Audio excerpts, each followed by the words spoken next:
Well, hello and welcome to the lab. Um, today's menu, we have a transformer, and this is kind of a special transformer. I'm got some things I'm putting up on eBay, and one of them is a photo enlarger from the 1970s. For those that are curious, it's a Durst M601, and there's actually an option for a color head, so you can actually enlarge color negatives and print them. And part of that process is the color head needs to have stable voltage going into the light source that's in the head. And this is the transformer that's supposed to provide that. Unfortunately, as I was testing things and making sure all the light bulbs turned on that were supposed to turn on in an enlarger, basically just one light bulb, whether it's black and white or color. The black and white head that we have, the light bulb comes on no problem, and that's a standard light bulb. The color head, it's I think an MR12 bulb, and it requires like 90 volts instead of the 120, and in the US 120 is actually anywhere between like 110 and 130. It just depends on what neighborhood you're living in. And so this is supposed to stabilize the voltage and regulate it down to a little bit less than the full voltage that the bulb would take. The bulb is designed for 120 volts. If you run it at like 90 volts, the bulb will last a lot longer. Well, unfortunately, when I went to go put everything together, there's on the front here, you can see the specs for this unit. And I went to go turn it on, and when I did, nothing happened. So I thought maybe the bulb is out, but later I went back, and here's the connection on the back, and I probed the connection, and there's 0 voltage coming out of here. So my suspicion at this point is it's probably just a blown fuse, but there is no accessible, sorry, I'm out of frame. There is no accessible fuse holder here. Keep in mind, this is like 1970s technology, although honestly, these things were built like tanks back in the 70s. So since I'm not getting any voltage, first thing I'm going to do is I'm going to take the cover off. Nice thing about 1970s power supplies, they all pretty much use this brick form. This is not like the modern bricks that you find nowadays, or power supplies that provide 3 amps and they're only like this much of it. You gotta wonder. There are different ways of building power supplies. The old-fashioned way was you had a transformer. Oh, I'm gonna need a better screwdriver. Be back in a moment. Okay, now I've got a beefier screwdriver. I'm going to go ahead and just put this back. This set of screwdrivers came from Harbor Freight, and it's a really nice set. It's just got so many different options, but unfortunately, right now, it's just not quite working for this, so went out and got the old-fashioned beefy screwdriver. So as I was saying, transformers back in the 70s were basically, or power supplies, were essentially a transformer followed by a filter capacitor or a bridge rectifier, and then basically both a bridge rectifier and a capacitor, whichever order they're in. And then that's followed by the voltage regulation section and maybe some more filtering with another capacitor or a set of capacitors to achieve whatever voltage you're trying to achieve. And the transformers in these things were absolutely massive. If you wanted 3 amps, you had a really big transformer. 3 amps at, say, 12 volts. And this one actually, let's see what the specs actually say here. This is actually outputting 26.2 volts. I guess I was wrong about the 90 volts part. So maybe what that is that's a different bulb. It's not running for 120, it's running for more like 32 volts or something like that. either way, I wasn't getting any voltage at all out of it, so I'm pretty much expecting to see, oh, old transformer design, there would also, right after the power leads come in, would be a fuse. And usually those fuses were accessible, but in some cases they didn't make them accessible because they didn't want anybody messing around with it. They wanted you to send it off to a qualified technician. And let's see, okay, that's loose. Tried to do this without damaging it in any way, but what I'm expecting to find is pretty much the same arrangement, although the voltage is rather unique. So on the regulator side, I'm guessing, there we go, that's loose. Up it comes. Wow. Okay, so we've got one gigantic transformer here and one gigantic capacitor here. What is the rating on that capacitor?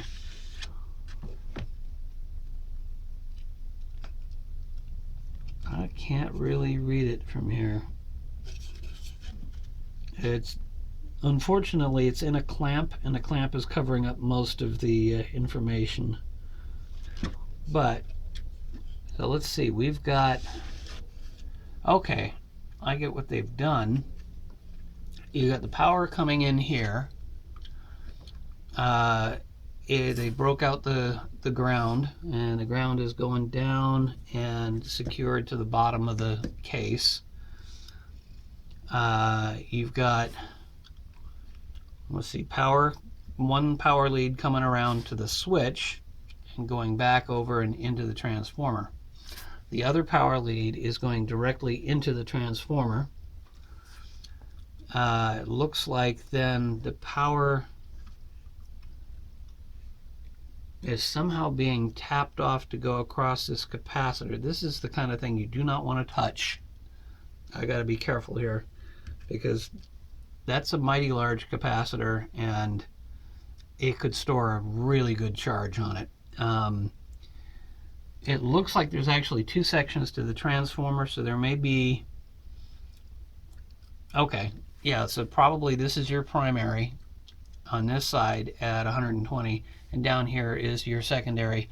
The reason they're getting the specific voltage is because this transformer is wound to a specification. So I think that's what we're looking at. Unfortunately, I do not see anywhere any sign of a fuse.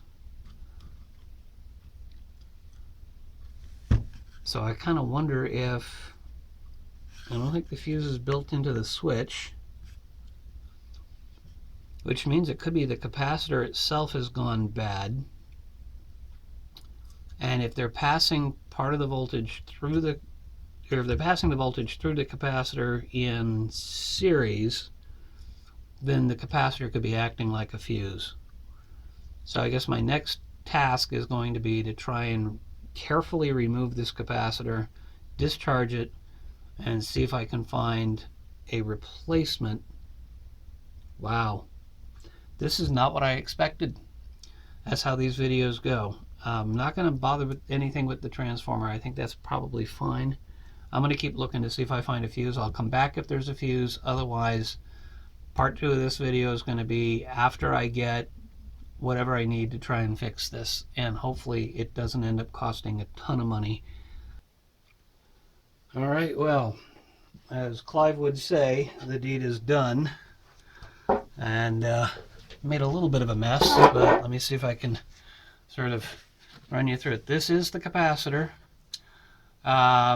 It turns out, for anybody that's curious, it's 3 microfarads at 440 volts AC, 60 hertz, so hopefully that will, see if I can get that angled right there.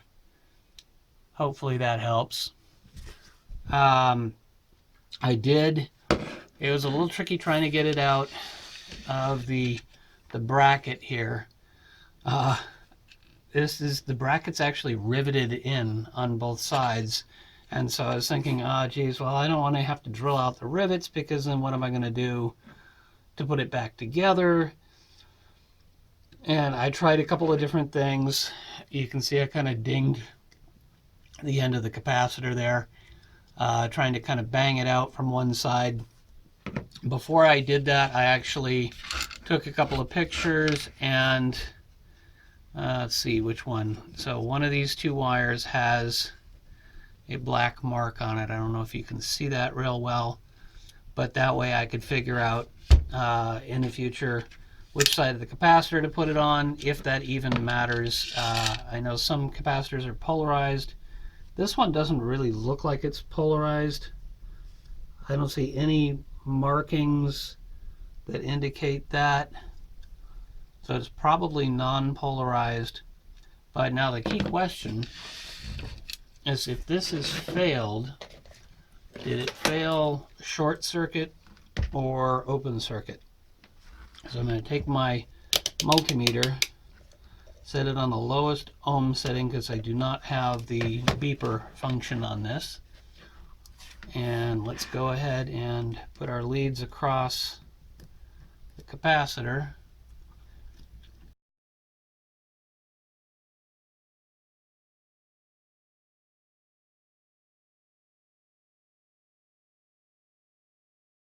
Basically, the best thing I can do is see if I can find a comparable capacitor that doesn't end up costing a ton of money. This unit, the head itself on eBay, which is what, a CLS 66, I think. I don't have it with me right now. The head unit itself is worth about 50 bucks on eBay. I don't know about this by itself. I need to look at that too, and the other thing is going to be the shipping is going to be a beast because this thing is heavy, really heavy. This is a very large transformer here.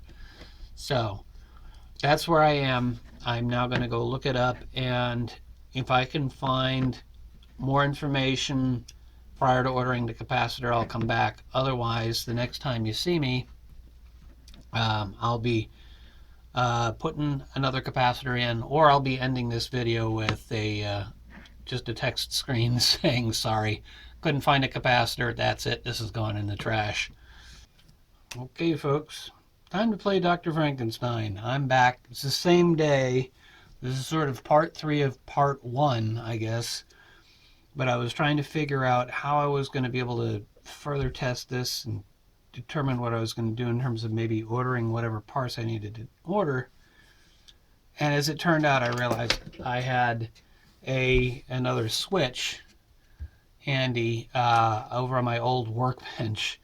Someday I'll tell the story of the old workbench, and this is just a temporary workbench here, but I found a switch that was a suitable rating, although it's not a perfect fit. It's a little bit loose in here, which is kind of dangerous because right now I've got it actually plugged in.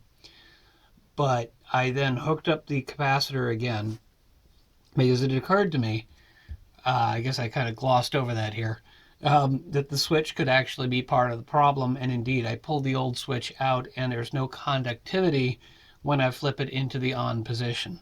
So this one's actually kind of upside down from where it should be, but I'm going to go ahead and flip it on, and maybe you'll be able to hear there's a buzzing sound, which I don't know if that's just simply because it's a large transformer or if there's an issue with the capacitor, but I put the old one back in. I have not ordered new parts yet.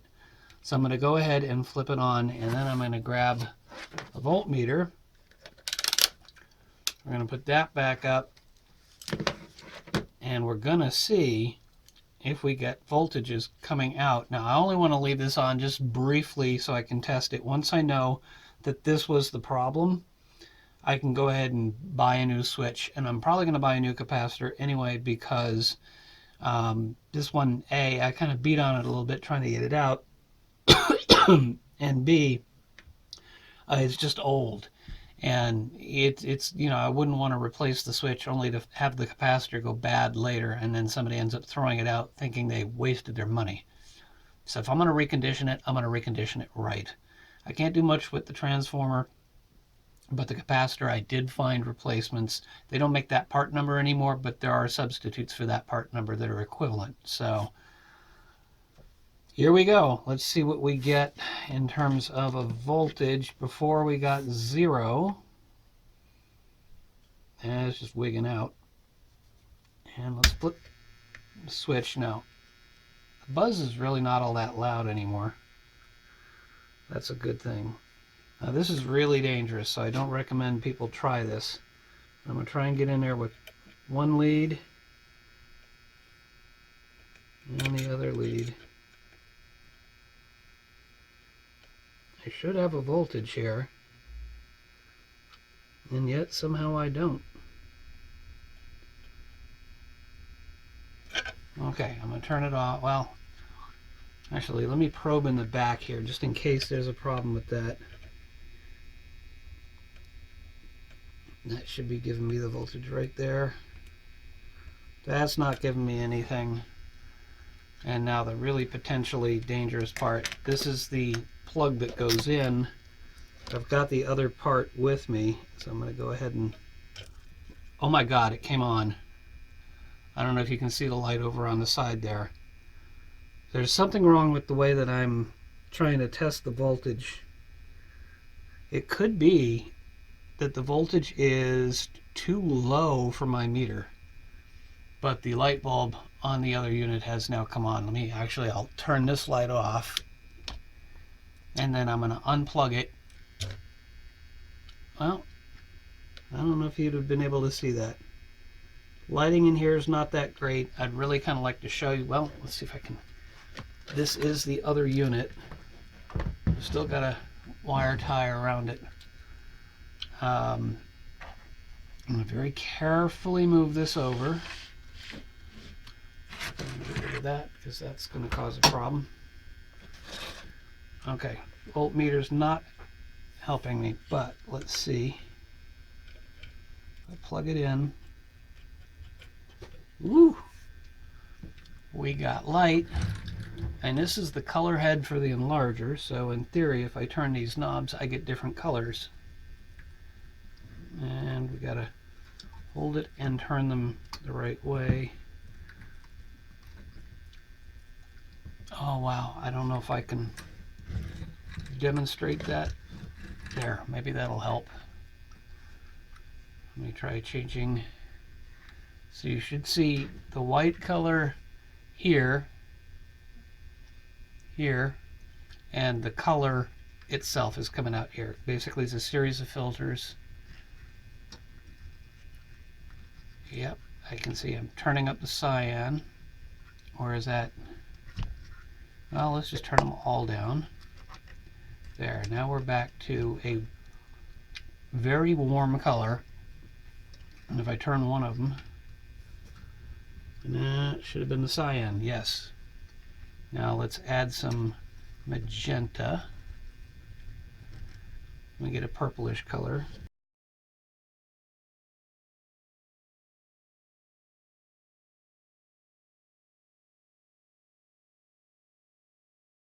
So I'm going to turn this off.